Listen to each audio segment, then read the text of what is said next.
Okay, so by the thumbnail or the video of right now, what you see, you might have a guess of what's the greatest hobby. This hobby's been around since the beginning of time. People have survived off this hobby, and ever since people have had a higher standard of living, this has mainly become a hobby. You know, farmers farm and people just work and buy their own food, but for a long time humans had to actually grow their own food and rely on themselves or their community. Gardening and gardening is the best hobby. It's easy, you don't need to spend a whole bunch of time every day into it. You can if you want to, you can put a whole bunch of time into it, and it really doesn't cost much of all. This right here is cantaloupe. You can see this is a cantaloupe that's growing. I forget the difference, like not all the flowers are gonna turn into cantaloupe. Some of them are male, the other ones are female. I think this is the female since it's obviously growing a cantaloupe. But so these cantaloupes aren't even that old, and I mean this cantaloupe's pretty healthy. Bugs haven't gotten it yet. Here's another one growing right here. These cantaloupe aren't even, maybe they are over a month old, but they're not too incredibly old. This is only probably like 5 or 6 cantaloupe. Not a lot of them survived. I didn't plant them that well over here. Oh yeah, here's another cantaloupe. I put it on top of its own leaf so it wasn't sitting on the dirt. I'm certain they're able to survive on the dirt, you know, they're cantaloupe. I've actually planted these. This is a different set of cantaloupe. These are young cantaloupe right here.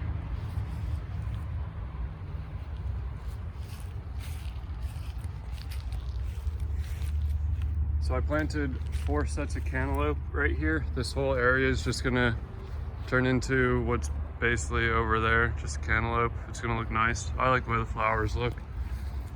But so how to grow basically anything, you can just go to the grocery store.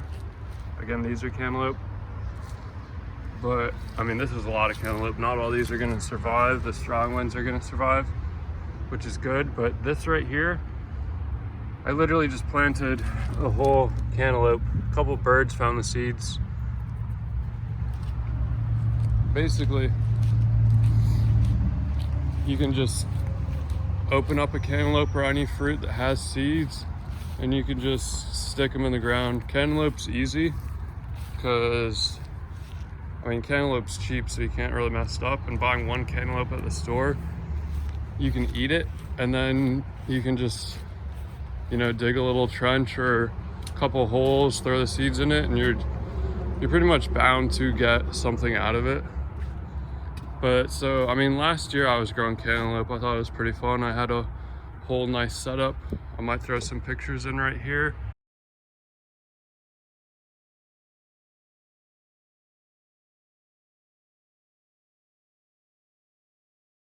For people that have seen my other cantaloupe video.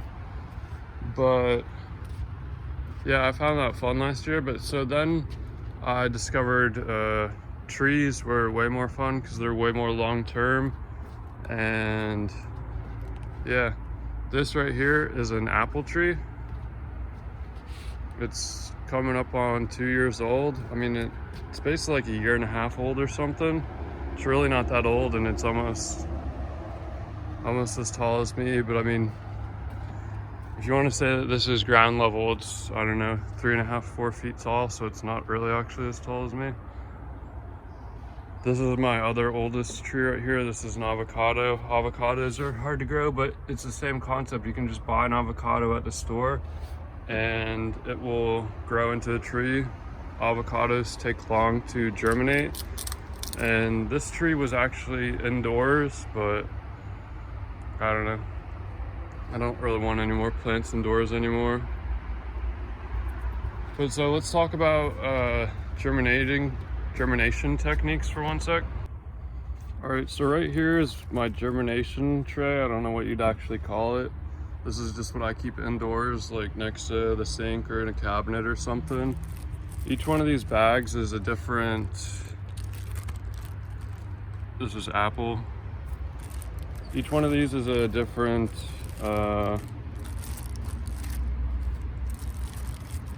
different set of seeds. So I got Granny Smith right here. I got 2 sets of pears that are really hard to grow. Cherry, hard to grow. Cosmic Crisp apples. And these Fuji. Things like Fuji or like Ambrosia, like just like regular red apples, they're pretty easy to germinate. Basically, this isn't a how-to or anything, but the concept is you just like take the seeds out of an apple and you just put them, there's still some apple residue on this. I'm not sure if you can even see that well, it's pretty bright out. Just seeds in a paper towel, and you damp it, and then obviously mark what it is, because I mean you will forget. Just let it have a little air in there and just seal it up. Nature will do its work. This isn't really a how-to or anything, because the funnest part about gardening or learning to grow stuff is just the learning process. You can look it up yourself, or you can just trial and error it, because it's really not that expensive. I mean, a lot of humans, they eat fruit anyways and just throw away the seeds, so why not grow something while you're at it? And I mean, apple trees or trees in general, they're long term. It's like a long build up, long process of growing apple trees, and once you have a tree growing, the trees last like a long time, like 40 years or more, and it's just really cool. Growing apple trees though, I do it 2 different ways. These are also apple trees, and I mark them on the bottom. I mean, you can't see because I'm gonna lose the dirt, but, or can you see?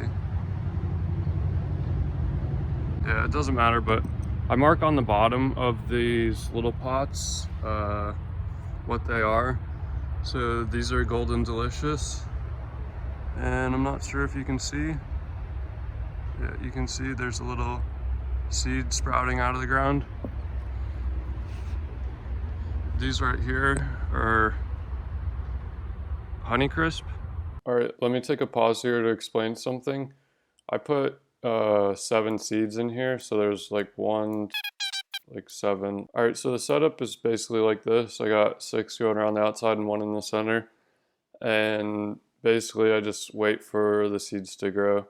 But yeah, it's really simple. I got 4 little pots like this, so 4 times 7, I got like 28 seeds germinating in these little pots. So this is an easy way to germinate, and these pots are really cheap. They're like $1 or something. But yeah, back to the video.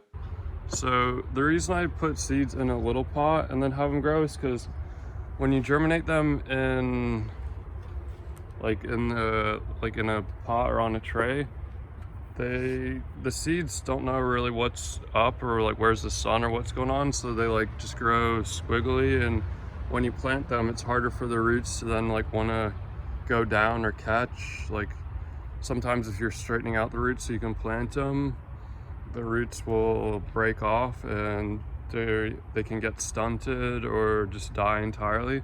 So if you grow them in like a little pot, like you take a little pot and you just stick them down like 1/2 inch to 1 inch below the top of the dirt, they'll grow, and they'll grow straight. So then you can just like take like 2 spoons and just like go on both sides, grab it, and transplant it into a big pot like once they start sprouting, coming out of the ground. Which, like this guy right here, that's a strong seed. I'm gonna put him in a big pot for, I mean, his like lifelong pot. All right, so this is a 10-inch pot and this is an 8-inch pot. Difference is pretty big on that, and 10-inch pots where it's at, because like, I mean, eventually I'll need to transplant this. This will have a much longer life of the plant, and by the time it gets big enough to want to transplant out of this, I'm gonna have it in the ground somewhere or something. So the roots are gonna get strong in here. It's gonna be able to grow fast, because even though this little plant is like this tall, the roots are like this long or something. So I mean, the taproot's gonna go down quick and it's gonna run out of space and slow down its growth. But so like, that's why I got this massive, fairly expensive pot right here. Because, I mean, I want this tree to grow big before I plant it, and I'm not planning on planting it in this yard. I'm gonna get a different house. I'm gonna live somewhere else. But so, like this is a couple months old. This just sprouted a couple days ago. These are months old, and I mean, these are all apples. That's a lemon right there. It's like severely stunted or dwarf because it was living inside. This tree's like 2 years old, but I mean, it's still alive. It still smells like a lemon, but lemons just don't grow outdoors here where I live in North Carolina. Same with this. This is I forget exactly what it is. It's a dragon fruit tree, dragon fruit cactus. And I mean, in the winter, I'm either gonna need to cover this up and or just bring it inside. Same with a couple other plants, like lemon, I'm gonna bring it back inside in the winter. But I mean, I bought this one offline. It wasn't that big and it's grown out, and now it's really learning how to grow. It's gonna look nice in the future. Same with avocados. They don't grow in my climate. That's another thing. You need to know what you can grow in your climate. I mean, if you're just like gardening, like vegetables and fruit, I mean, most everything will grow in the summer. By the time the winter comes around, you've already harvested what you want, and I mean, it's all good. I'm trying to grow a whole bunch of apples because I'm either gonna give them away and or sell them. And I mean, like in a year, these will be yay or high, like I mean, like 2 or 3 feet tall, and they're worth probably about $100 each. So I mean, just a hobby of watering a couple pots every day, I'm gonna make a couple dollars. And it is really inexpensive. This bag right here, it's like, I forget how big it is, 50 quarts. This is like 15 bucks. 25 quarts is like $10. So I mean, it's just worth your while to get like a big bag, and dirt doesn't really go bad. Again, these pots are like $5 each, and you might as well just get, you want to buy terracotta pots and not those plastic pots, because like they're the same price anyways. And I mean, 100% plants are gonna like these pots better. I used to try and grow in plastic pots, and most all those plastic pots, they're sealed on the bottom, and you can't grow anything with a sealed base because the roots are just gonna hold moisture and build mildew, and the plant's literally gonna die from root rot. And growing in the beginning, you don't understand what's going on if your plant just like dies for no reason. But if your plant can't like release the water out, excess water, it's just gonna get mildew and die. But so this isn't a how-to video or anything. This is just like, if you didn't think of it yet, you might as well try it. Start farming, gardening, or whatever.